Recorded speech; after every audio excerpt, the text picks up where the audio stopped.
অবশেষে বাংলাদেশের সচিবালয়ের আগুনের গোপন রহস্য উন্মোচন করলো বাংলাদেশের বর্তমান প্রশাসন, বর্তমান সরকার। আর সরকার সেই ইউনূস সরকারকে অনেকে বলে সুদখোর সরকার। তাই নাকি ভাই? নিশ্চয় কি সুদখোর সরকার না সুদে ইউনূস? যা হোক, অনেকেই অনেক কিছু বলতেছে। আবার বর্তমান অনেকে অনেকভাবে এই সরকারকে সংজ্ঞায়িত করতেছে।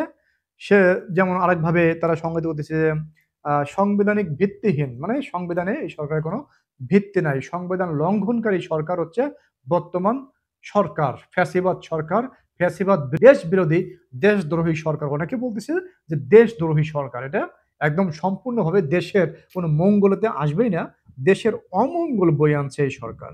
প্রিয় বন্ধুরা, আজকে ৩১শে ডিসেম্বর, সেই ২৬শে ডিসেম্বর মিড নাইটে, মধ্যরাতে আগুন লেগেছিল বাংলাদেশের হৃৎপিণ্ড সচিবালয়ে। এখন আজকে সেই উচ্চ তদন্ত কমিটি গঠন করেছিল, সেই তদন্ত কমিটি রিপোর্ট দিয়েছে। আশ্চর্য হয়ে যাবেন আপনি রিপোর্ট শুনলে যে কি বীভৎস কাহিনী। হ্যাঁ, উচ্চ তদন্ত কমিটি কিন্তু ভাই ৪৮ ঘন্টা কোনো সাংবাদিককে সেখানে প্রবেশ করতে দেয়নি। ফার্স্টে যখন আগুন লাগলো তারপর থেকে ৪৮ ঘন্টা সাংবাদিক প্রবেশ করা সম্পূর্ণভাবে নিষেধ ছিল সেই সচিবালয়ে। সেই সচিবালয়ে ৪৮ ঘন্টায় তারা কি করেছে? সবকিছু আলামত, যদি কোনো আলামত থেকে থাকে সেই আলামত তারা লোপাট করেছে, আলামত তারা ধ্বংস করেছে, এটা বলা যেতে পারে।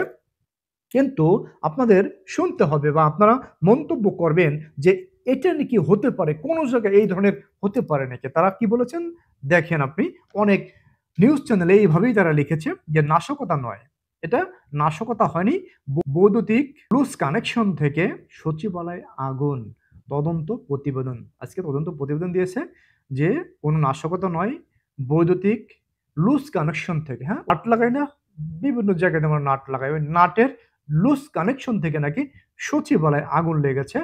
এটা আবার তদন্ত প্রতিবেদন দিয়েছে। তার আবার উচ্চতর কমিটি এই প্রতিবেদন দিয়েছে সচিবালয়ে।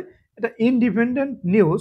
তারা এভাবেই তারা হেডিং লিখেছে যে সচিবালয়ে আগুন, কোনো ব্যক্তি সংশ্লিষ্টতা নেই, কোনো ব্যক্তির সংশ্লিষ্টতা নেই। মানে সচিবালয়ে এমনি এমনি ওই উপর থেকে, মানে আকাশ থেকে, মানে ফেরেশতা এসে আগুন লাগিয়ে দিয়ে গেছে, বা আকাশ থেকে হয়তোবা শান্তির দূত ইউনূস, যেহেতু শান্তির দূত নোবেল পুরস্কার পেয়েছে, হ্যাঁ, আকাশ থেকে আমার মনে হয় শান্তির দূত এসে সচিবালয়ে আগুন লাগিয়ে দিয়ে গেছে।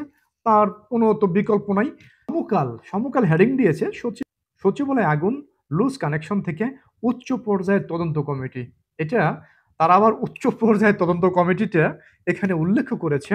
সমকাল, সমকালকে অসংখ্য ধন্যবাদ যে উচ্চতর তদন্ত কমিটির যদি প্রতিবেদন এটা হয়, এই সরকারের উচ্চ তদন্ত কমিটি, হ্যাঁ, বাংলাদেশের মধ্যে সবচেয়ে উচ্চ, এই সরকারের পাওয়ারফুল তদন্ত কমিটি, তারা যদি এই প্রতিবেদন দেয়, তাহলে বাঙালি জাতিকে এই প্রতিবেদন মেনে নেবে। আর একটা সিসিটিভি ফুটেজ দিয়েছে যে আপনারা বলেছিলেন যে কুকুর কোথা থেকে আসলো। হ্যাঁ, কুকুর আসলে ছিল, কুকুরটা দেখেন।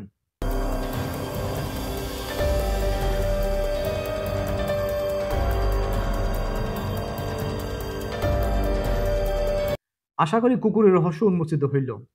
কুকুর উপরে কেন গিয়েছিল, কিভাবে গিয়েছিল, আপনারা ভিডিওতে দেখেছেন যে কুকুর একটা উপরে চেয়ারের পর বসে আছে, দেখেছেন।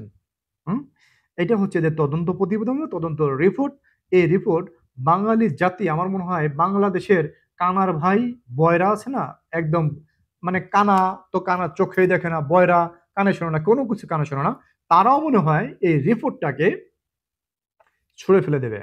এই ধরনের তদন্ত প্রতিবেদন রিপোর্ট যদি একটা সচিবালয়ের মতো একটা জায়গায় লুজ কানেকশনে একটা বিল্ডিং এর দুই পাশে আগুন ধরে গেল, এটা কি হতে পারে? আপনার মনে কি বলে?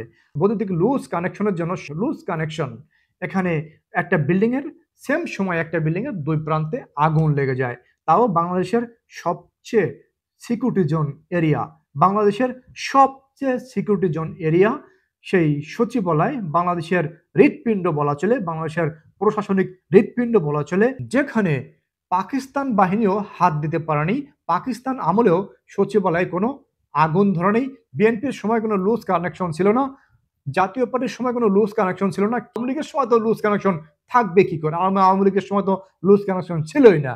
এখন লুজ কানেকশন হয়ে গেছে এই নতুন অবৈধ উপদেষ্টা সরকারের, সেই সমন্বয়ক সরকারের, যারা একসময় বলেছিল কোটা না মেধা, মেধা মেধা। সেই কোটা তালিকায় যারা চাকরি পেয়েছে, তালিকায় যারা মন্ত্রী হয়েছে, সেই দুই সমন্বয়কদের অফিস পুড়ে ভস্মীভূত হয়েছে।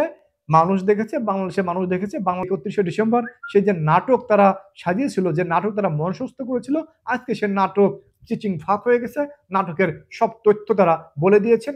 সেই প্ল্যান যে চাপা থেকে গেল, বাঙালি জাতি যে কোনো কিছু বুঝতে পারলো না, এটা কিন্তু বাঙালি জাতির কাছে সম্পূর্ণভাবে স্পষ্ট।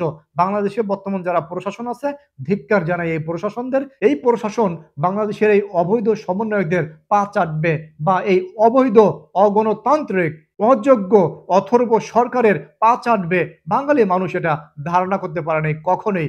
বাংলাদেশের প্রশাসনদের প্রতি ধিক্কার জানাই, বাংলাদেশের সেনাবাহিনীর প্রতি ধিক্কার জানাই, যে তারা এ ধরনের তদন্ত প্রতিবেদন তারা কিভাবে মেনে নেয়, তারা কিভাবে মেনে নিয়ে এখনো তাদের পা চাটে।